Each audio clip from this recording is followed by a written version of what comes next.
Hi, I'm Corey. Welcome to Creating with Scraps. My previous video showed this fold, One Sheet Wonder Folio, and I had mentioned that I'd done them a couple different ways, and they were all based on this one that I had altered from, oh, I can't believe I just drew a blank on her name, Julie at Camellia Craft Designs. Okay, so she had shared this One Sheet Wonder that she did, and I changed it up just slightly from what she did, the initial one that she showed. And then when she was showing it, or as I was making this, I thought, well, that'd be kind of fun to try to do in different ways, because I really like the size of 4 1/8 by 5 1/2. So I thought, well, that'd be kind of cool. And so I did one that I shared on the previous video, and then I made several others because there's so many different things you can do with them, and all of them start with, where did I put it? One sheet of 12 by 12 paper, and then you just cut it and fold it in different ways. And so this is the one that I had started with, the first One Sheet Wonder, and then this is the one that I showed you. Actually, I had showed you another one, but this is the one we made on camera, and we changed it just slightly because of the way I cut it. And I thought about doing videos and tutorials for all of them, but nobody wants to see that many. So what I am going to do is flip through real quickly of the 11 or 12 or whatever it is that I made. And I originally thought I would, do 4 or 5 of them in a journal. And now I'm not 100% sure. They've got about a dozen. So maybe I use 3 of them in 4 different journals, or maybe I use 4 of them in 3 different journals, or maybe I make one journal with all of the samples in there. I don't know how that's going to work. But they're all one sheet of 12 by 12 paper, and if I had any leftover bits, you can see here, I left the leftover bits inside the journal itself so that I can use it when I finish it up, because I had started to decorate the pages and put the inserts in and all that, and then I said, no, I am just going to focus on the one sheet of 12 by 12 paper for this. So with like maybe 1 or 2 exceptions that I have some coffee dyed tracing paper in, it's just the one sheet of 12 by 12 paper. And I did a couple that close with the policy closure. I did a couple that close on the right, a couple that close on the left, and just kind of mixed it up a little bit. So rather than talking forever, I will just show you what I did. All right, again, 12 by 12 sheet. This is a front pocket, front closure with a policy.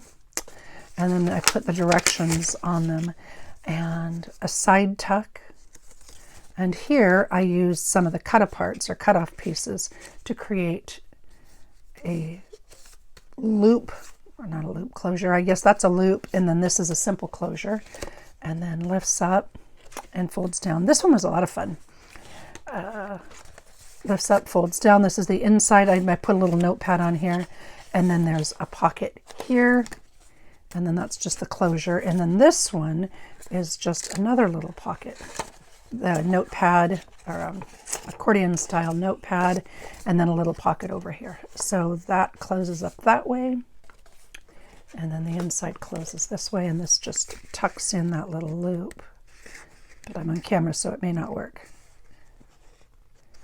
I promise it's normally really very easy, but again, because here we go. So it closes like that, and then the back is, I need to grab something here.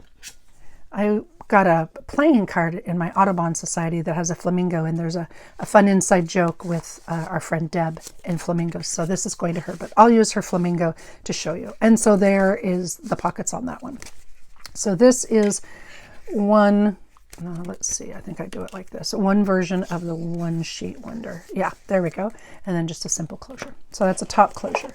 Here is another top closure. I haven't even put a bead or what have you on this. This is another top closure, and it's a different way.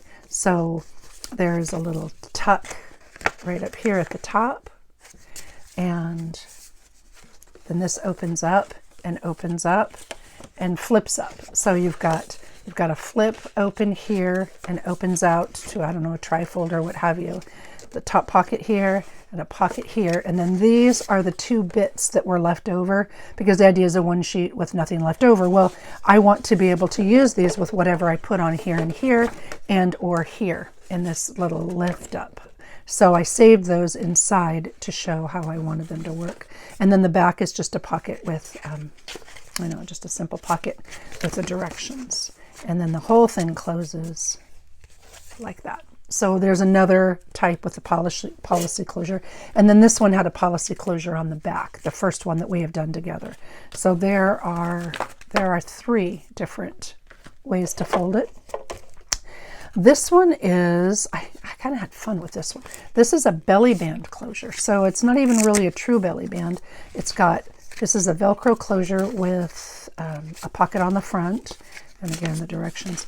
And then the pocket is on the back as well, but it's also a belly band. So the back piece is a belly band with a pocket on the top. And that just wraps around the whole piece to close the whole little booklet. And these are the leftover bits from this. And again, I'll use them for pieces inside. And then this will get glued down, but I wanted to show you how this one, it's a major fold out. So there's 1, 2, 3, 4, 5 pieces, flaps, what have you. And the whole thing opens up and folds out. And then there is a tuck right here, a side tuck, and on a tuck right here. And let's see, yeah, just like that. So I can't really see the back, but it's got the belly band with the pocket, right? And then flips around. But you know what I need to do is I need to put these back in here because I don't want to use them. And this was just a cut down from this piece, so I will glue that in at some point in some place, like maybe right here, because that's a belly band and a pocket. And it's up again, pieces from this, but I wanted to save those and put them where they belong. All right, and wrap around closure. So there's that one. Oh, you know what? I'm going to put this, oh, sugar. Okay, see, I think this goes in here. I think there were 2 pieces of directions on that because I'll forget how I did them.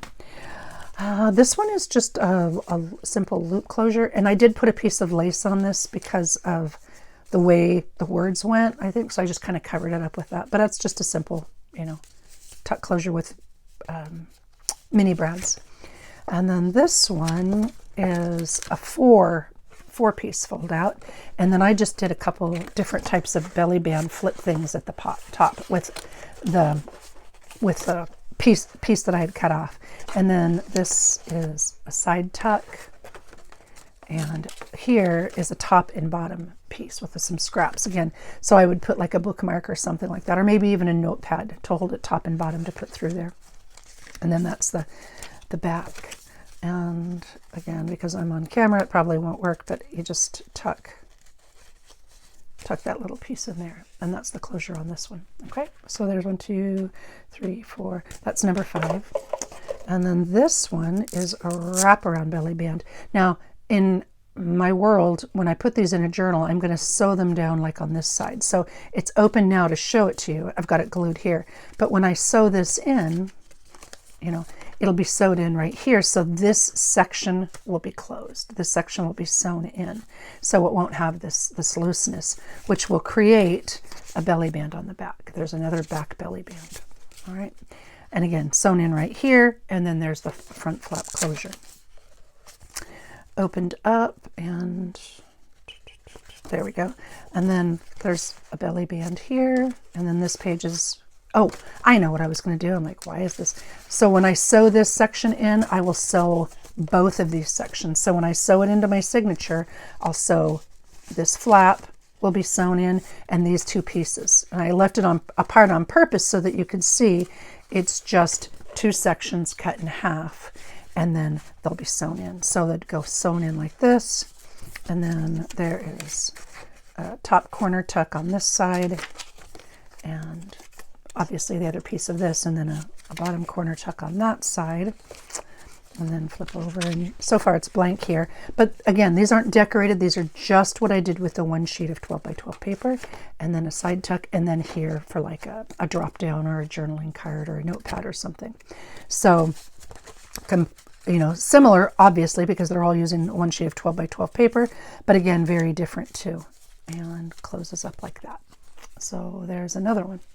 And let's see, should I come in out a little bit to make it a little easier to see? All right, here, this one was, I wanted to try to do something a little bit different with angles because I don't use angles very often. And so I did. And then I wrapped this piece. So again, it'll act like a belly band in the back because of the way the closure works. And it'll be sewn right in here. But you open this one up and I'll put a little notepad in right here. So you've got a sewn in little notepad. Okay. And that will close that way. And then this is Velcro dots. And it opens this way to open the journal. And there is a little corner tuck right down here, and then a big side pocket right here. And then open it up. And I'm not sure why this, I must have got a little bit of glue on there. Okay, and this first page is a double pocket. Well, the tags will fit in here, but double pocket because I sewed that down. And then a corner, an upper corner tuck. And then this is a triple belly band.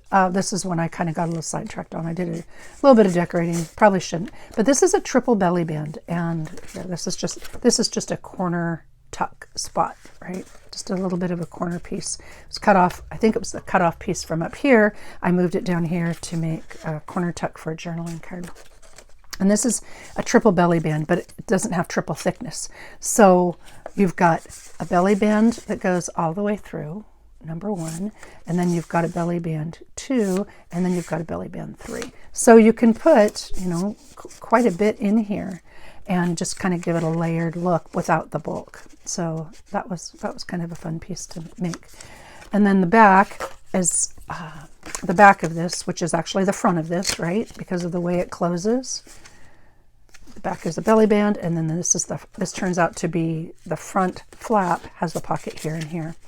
And, oh, one of the comments I got recently, well, here, I'll pull it out and show you, is that my embellishments look like trash, bits of trash. Well, to be fair, they are. I mean, when I make these little embellishments, like this were just cut-offs from other things. Like this is a bit of vellum, or maybe it's fabric, and a piece of lace, and a scrap, and then another scrap, and then these are just little itty-bitty off-cut pieces. Well, that's kind of what I do. These are scraps. These are scraps of coffee dyed paper, something I'd cut off something else, you know, little bits that are offcuts from some of this paper. And, you know, junk journaling, I've heard so many different things and I had so many different comments about what junk journaling is. Oh, well, you're using 12 by 12 cardstock on these, so that's not really junk journaling. Well, these are pieces that go in the trash. So to me, that's junk and junk journaling. And if it's not for you, that's okay.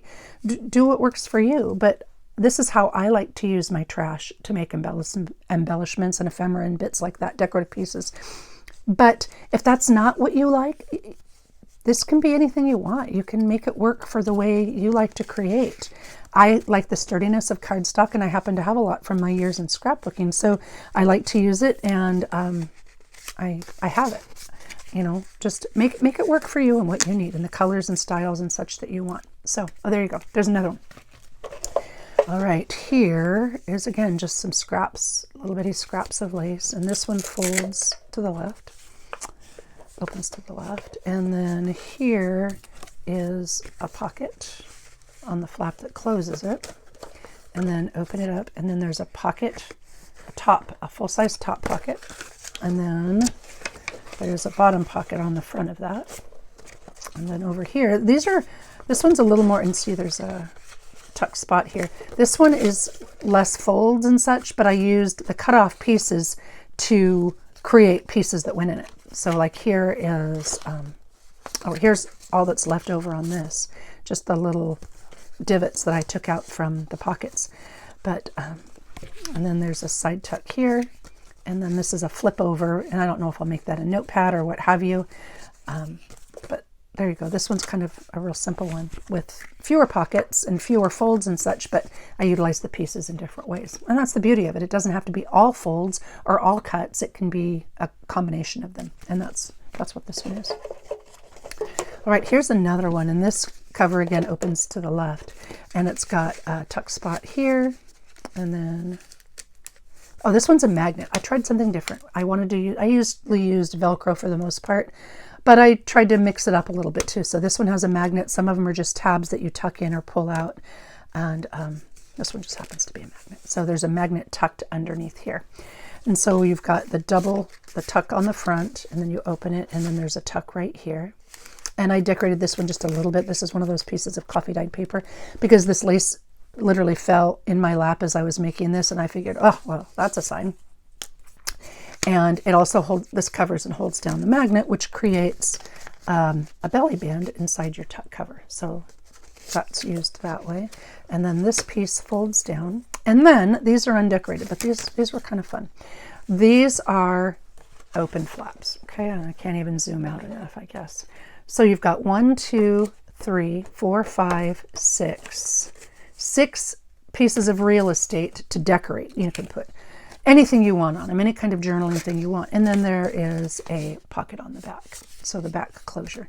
So that one was kind of fun because, again, the one sheet of paper, but then there's still a ton that you can do inside. You can, just make it all writing spaces if you want. You can make these photo spaces. You can put notepads or pockets or anything under the sun, basically. And this is the only piece I had left. And again, I saved it because I don't know, maybe I want to put a side belly band right here or something. But I will absolutely use this. Maybe I want to use this to attach these two to keep them, I don't know, attached or closed somehow. I'm not sure yet. But when I decorate it, I will definitely use this piece in the decoration. Okay, and so there's another one with both a front pocket and a back tuck pocket and a magnet closure. Okay, moving on. This one, I put these in here just so I could remember too. I didn't sew most of these because I know that not everybody likes to sew, but this one I did because I really wanted that sewn strip on the top. But this is the cover with a front tuck and then just a Velcro closure. And then in here, this has way, way fewer folds. It's a simple bifold, but I've used all the 12 by 12 paper. So there's a pocket here, and a pocket here. I think there's a pocket here. Yeah, pocket here on the on the right side. And then this closes up with another bit of Velcro and opens up to a side tuck and a notepad. And then that closes up. And then the back has a tuck spot here, a tuck spot here, and a tuck spot, well, you can see here, and a tuck spot here. So it's got 3 more tucks on it. So it's just like a little wallet, basically, but it has all kinds of tucks. So a lot more folding and such. A little, well, you still cut a lot, but it doesn't have as many pieces. So it's not going to be quite as wide, but it is still chunky because of how we layered all the pieces.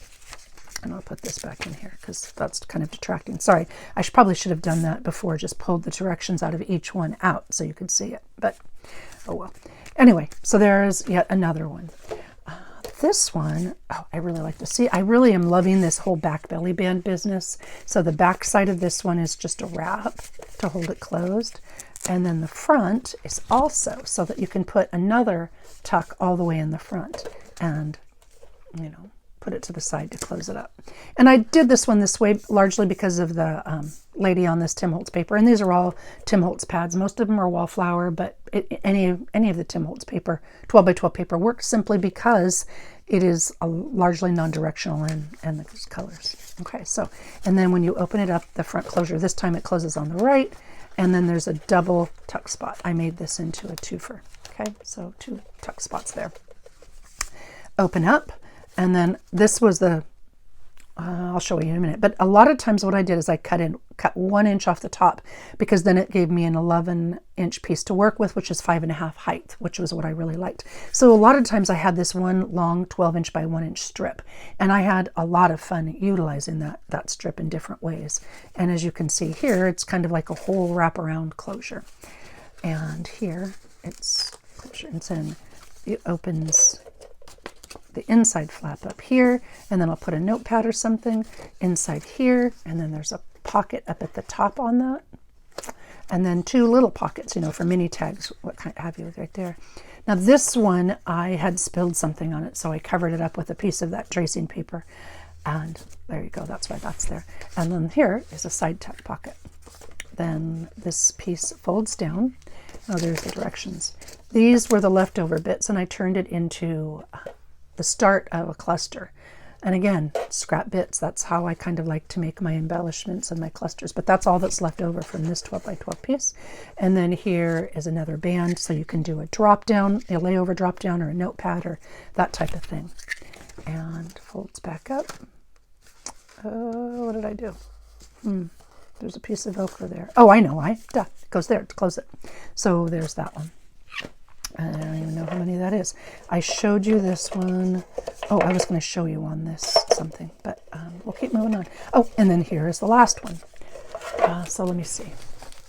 The one that was the incentive piece, and then so 1, 2, 3, 4, 5, 6, 7, 8, 9, 10, 11, and 12. So this is the last one. This is number 12. And I could have kept going. There's infinite number of ways to fold these. And, you know, I just, I'm going to try it this way. I'm going to try it this way. But this one, I didn't have any that had a double front closure. And this bit of lace, again, same idea. It's in my overflowing bin and it fell in my lap. And it's too long and I'll trim it down eventually, but I thought it was really pretty. So an offcut of this made the closure. And opens up simple, and then these are some of the scraps. Again, it's a start of a scrap cluster, and maybe I'll put it over here with, you know, a flower, a butterfly, or something on it to be my page. So that was leftover bits, and then there's one leftover bit here that I intend to use inside. And this one's just, you know, slightly different. I didn't glue it closed so that you could see what I mean. So I started this one as an N, and then I cut it in half at 5.5, or I cut it at 5.5, and then I had 6.5 inches left. And so I scored it and folded it over at the 6.5 inch, and I tucked that on this back piece to turn my N into an M, right? And used this side tuck piece here to hide where I made the flap closure. And this one is a double pocket. So what I did was I took one of the leftover pieces from the bottom half and I glued it inside here. So my center section, I've got a pocket on the left, and then I'll glue this closed along this edge and the bottom. And then so I'll have a double pocket, but without having 4 thicknesses, I'll only have 3 thicknesses. So one of the offcut pieces came in here to give me a front pocket and a back pocket with separate admission points. So they're not going to touch basically. And then I can put more pockets or what have you on here. But that one was kind of fun to play with. And again, these are the little leftover bits. When I glue this together, it'll be, again, a 2-fold one, more like a wallet style, but with a centerpiece. And yeah, I don't know how I'll finish it out yet. I haven't thought that far ahead, but this goes in here. And oh, this flat back here, I am not 100% sure what I'm going to do with it. Maybe I will, you know, glue this piece on to make it a little bit longer, and then put a notepad under here, because this doesn't have to be the back of a book. It's going to be an inside piece. So there's no reason on earth that I can't have pockets or what have you here. You know, like I said, like a notepad, a drop-down notepad that you just lift up. And then maybe I'll put a pocket or something underneath it. I'm not sure yet. I didn't want to go that far. I wanted to focus on just the one sheet of 12 by 12 paper. So there are a dozen ways, essentially, to do the same darn thing. Again, I could have kept going on and on. I had to stop myself simply because there are so many options. And my suggestion or advice would be just start folding. And I put this one in here because it can be overwhelming sometimes when you first start. So this is just a sheet of 12 by 12 paper. And this is how I started most of them, though not all of them. Okay, a sheet of 12 by 12 paper. And on the height, so cutting horizontally, I cut a 1-inch strip off, this 12 by 1-inch strip. And I used this, what you saw as wraparounds and belly bands and such, quite a bit. But I started most of them that way, and then I just changed where I folded them. Sometimes I cut them in half right here to make it extended, but I always started with a 12 by 12. And when then you do that, you kind of fold it up and you think, well, my gosh, that's really bulky. I mean, I don't want it to be quite that chunky in my book. But then when you start cutting in different places, so maybe I would cut right here, or maybe I would cut right here, or however I intend to fold it. When you do that, it eliminates some of the bulk. So this is the same exact concept that most of these are, but none of these have that bulk now. None of them have that kind of dimension because of where you cut. And it's not so much the folds, it's where you cut, because then the folds lay flatter, I guess is the best way to put that. So there are the 12. And again, I'm not 100% sure what I'm going to do with them or how I'm going to save them. But honestly, the best part for me was just playing with it and seeing, well, how can I fold this differently to get a different look? And a lot of times it was about the front closure and what I wanted it to do. Did I want it to lift up? Did I want it to fold down? Open to the right, open to the left, open in the center, be it completely flat with a, anyway, playing with that was a whole lot of fun. Okay, so if you were here for the variety of 12 by 12 one sheet wonders, there you go. And again, all of the leftover bits that I had are included in there. So if there's anything left. All right, and then there were a couple of random thoughts and questions and such that people had. So I thought I'd address those now. This glass mat, it is 24 inches wide by 18 inches tall. That's the size I got, 18 by 24. And I chose it because my desk, it's a little bit wider than my desk, but I wanted a little bit of overlap. And it's from, here, let me move my camera so you can see. Oh, maybe you can't. Well, heck, no, it doesn't work. It's from glassboardstudio.com, and I will link that name in my description box. And you can customize it. That is an option, and I chose to put mine Corey Dahman Creating with Scraps because I wanted to. To clean this, all I do is use a little bit of hand sanitizer, put it on, and it doesn't matter if it's paint or glue or, gesso or Mod Podge or whatever's on here. It cleans it right up. This is magnetic. Let's see, I'll grab, sorry, I should have had it here. This is one of those super heavy duty magnets, the super duper duper ones that a lot of people use with a Misty. It is magnetic, so it holds things pretty darn tightly, but it's also glass, so that makes it handy. If you use the coupon code Corey20, you get 20% off your total. I think it's 10% back. I have a couple people have purchased them, and so they've got an account set up for me, but I will use that towards the next fundraiser, which brings me to the next thing. All right, so the previous video, the Gale video, I showed these, what's this stuff? Paper napkin covered journals that I'm doing, basically, and it started.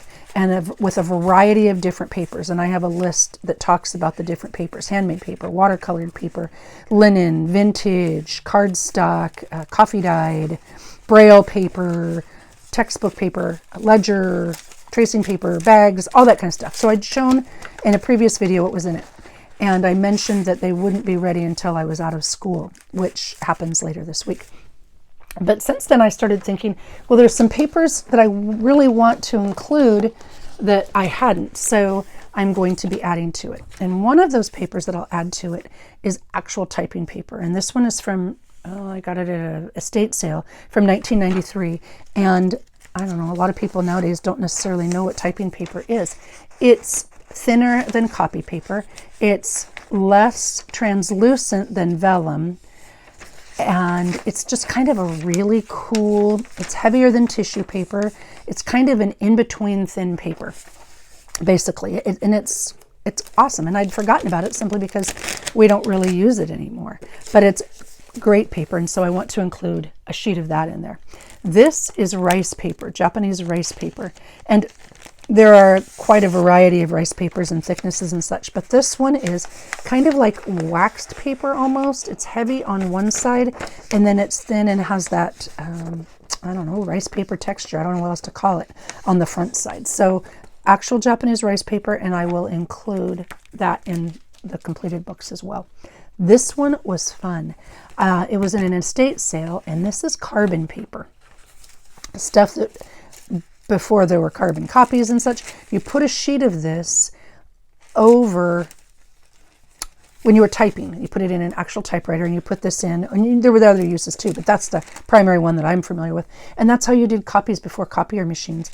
And you can see I just used, well, I don't know how well you can see. I put a piece of this down, and I used my stylus and wrote my name. But the pressure from a typewriter causes the black ink to impress itself on the paper. That's the whole purpose. So you could, you have this sandwich between two sheets of typing paper, and you would get the same thing on both because it would push it through. So there's this really, really cool carbon paper, and I will include that somehow, some way, because it's great stuff. Let's see. I had also found some lesson plan books, and I love these things. These are probably from the 60s, 70s, lines, boxes, what have you. So I'm most likely going to include some of that just because I really like it. File folder paper, I didn't include that. It's a different weight, different structure, different sturdiness than cardboard, but it's not quite chipboard. So it's kind of, and these are older, so it's kind of an in-between weight, but I might put a little bit of that in there just again because, it gives you an idea. It's not chipboard, but it's also not cardstock. So I might put that in there somehow. And then this is my new favorite, and I can't believe I almost forgot it. This is stone paper. And they use actual stone bits and pieces inside of the paper. And it has, I only have lined, even though I know it comes not lined.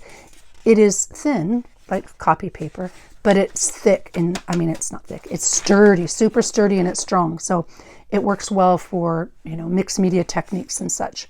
Obviously, it's not going to be like a watercolor paper because it's not that thick, but it is, the texture on this is so freaking cool. So I'm definitely going to include stone paper on those completed journals. So there's that. Another question I got is, where I get my supplies and materials, and that's come up recently. Like I said, I was at a estate sale recently, and I look for things that are kind of cool and old that you can include. So this is analyzing handwriting. So obviously it has all kinds of handwriting samples. And that just makes, for me, interesting background pages. We all have book pages, and we all should use book pages if we like them. But I like mixing it up. I like different language dictionaries and thesauruses and things like this with different kind of fonts and prints and such. So pick that up. I may or may not include that. And this is an old dictionary. And I, again, love these things because when you tear them apart, you get that stellar paper. And then the last thing, I probably have one coming up. I have people ask frequently where I get the old linens and laces and such that I use. And my sources are almost always yard sales, rarely estate sales, thrift shops. I don't often find things in thrift shops, but I do at antique malls. Great example. This one had an ugly spot in it. It's a christening gown or blessing gown, and super thin, right? Super handmade, super thin. It had an ugly spot on it.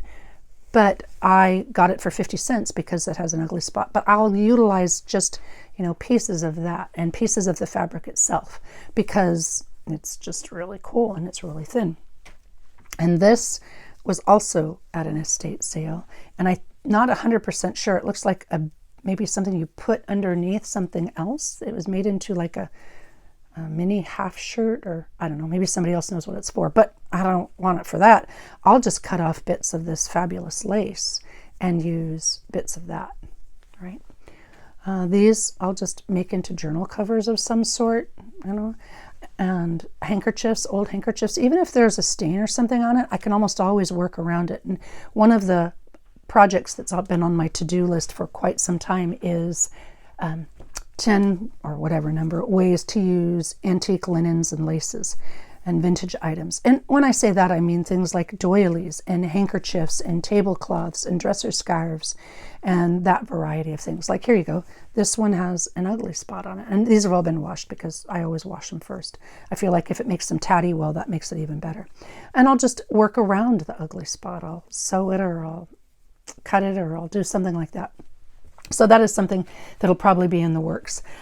For those of you who have asked, thank you very much. Yes, I've got some done. I just haven't been home. My grandson's been here for a couple weeks, and my granddaughter, we're going to go visit her in Idaho in just a few more days. So it'll probably be there right around the first week of July. I do have more ink boxes. This was just the prototype I made for my retreat, but I actually kind of like it. I've left it here, and I like the size, and it's not too big for me. But I do have some ready to go, and I will list them in my Etsy shop, and I will list these when they are done. also, and I'm not, again, 100% sure. Am I going to put pockets?